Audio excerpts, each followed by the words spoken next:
you need to identify the knowledge gaps and uh, you need to fill them. That is the purpose of mocks. It is not about how much you score, whether you score 20 marks or 70 marks, it does not matter.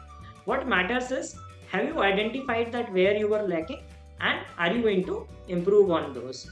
And identifying your strengths and weaknesses, you must know that which are your strong areas and which are your weak areas, because you are going to play on your strengths on the day of the examination. Understand the pattern of mistakes.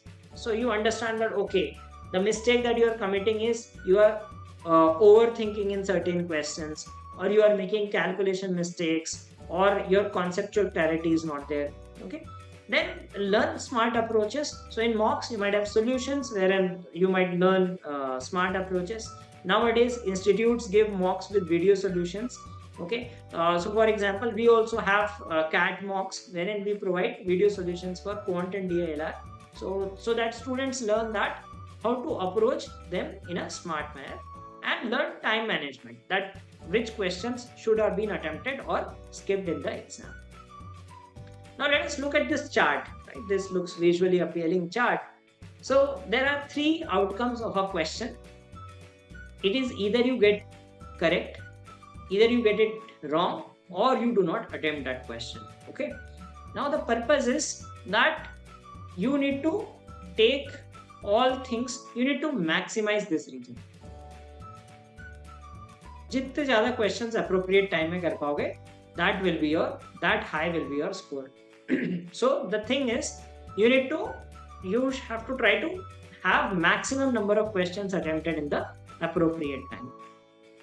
Now there is a possibility that you got a question correct. Okay, so it is quite possible that you got the question correct, but it took too much time. So you need to work on your approach. Right? Did you use the right approach? Did you know any shortcuts for it? Was there any shorter method to do it, or whether should it be skipped in the examination?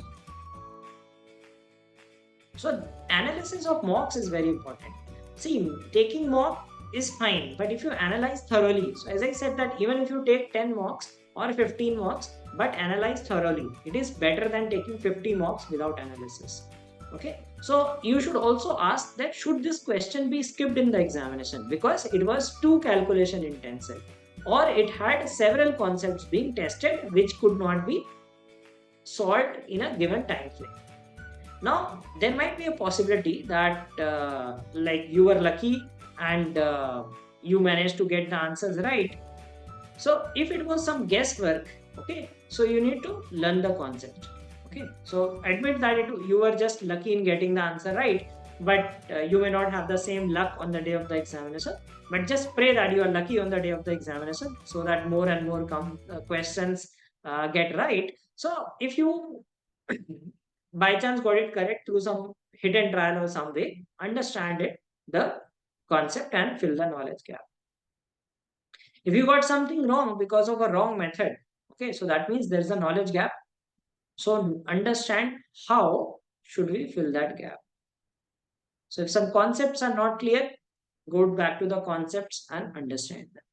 If it's a calculation mistake, so note that like you made a calculation mistake, try to reduce it. You need to be more focused in the coming uh, tests. Okay, so you need to work on your focus ability. If it was a silly mistake, again, that's a focus based mistake. Okay, one good thing about CAT is for the people who are slow with calculations is that CAT gives you calculator. Only examination which gives you online calculator. So if you believe that approaches are fine, right, your you know the concepts, you know that how to solve questions, but the problem is with the calculation part, so you can use calculator. So maybe you are just solving a handful of questions for the desired percentile in CAT, you can use calculator to get the questions right. So you know that your concept is everything is fine, you make only mistake in the calculation part. So CAT can be a good thing for you.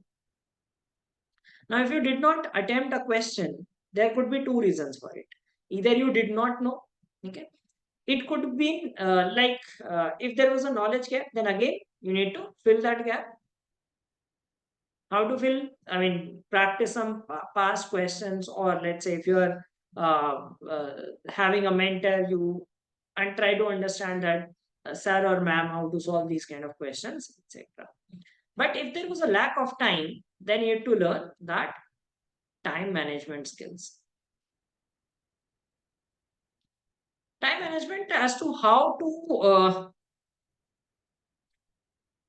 prioritize the questions. Okay, so it is all about prioritizing the questions. Which questions should have been done first, which should be done later. Now coming back to the same thing which I talked about in the previous slide, this mock review is very important.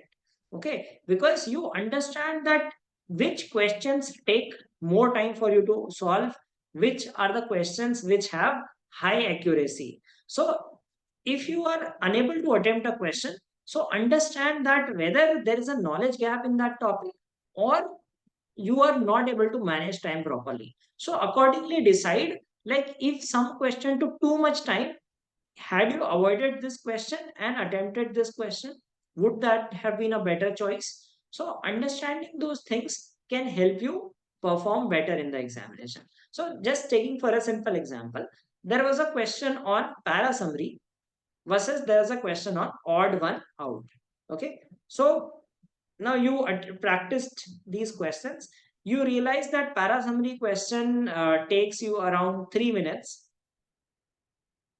Okay, 2 to 3 minutes. And odd one out maybe takes 4 minutes. Okay, and net you have para summary, you have 80% accuracy and you have 70% accuracy. So you know that odd one out takes more time, it has less accuracy also, so it is better to attempt a para summary question. You have a better chance at solving a para summary question with better accuracy and in lesser time. Similarly, let's say a topic, there is a topic in quant mixture and alligation versus there is a topic which is let's say triangles. Okay, so if there is a question on geometry, you are able to get it right on all occasions. Right, let's say यहाँ पे आपका आपको triangle पे कोई भी question आता है, you have 100% surety that it will be right. Mixture and allegation maybe let's say just 80% accuracy. Now sometimes it might happen that let's say your table average time is around 3 minutes and around 4 minutes. Now although the time is more, but you are sure that the question will be correct. Even if you spend 4 to 5 minutes, your question is guaranteed. So you know that if there is a question based on geometry, you are going to attempt it because they are going to give you results. So instead of, let us say, solving out of 40 questions, let us say instead of solving 10 questions with 70% accuracy, that would give you a score of 7 correct and 3 incorrect.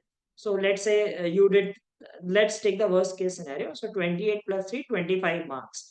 But on the other hand, if you just attempt 7 to 8 questions with 100% accuracy, right? So you will be able to get 28 to 32 marks. Sorry, 3 it's 3 1. So 21, 18 marks in this case. If you get 7 questions, 7 all correct with 100 accuracy, you can get 21 marks. So you are attempting less, but your accuracy is high. So understanding time management is very important. Which topics are sure short topics for you.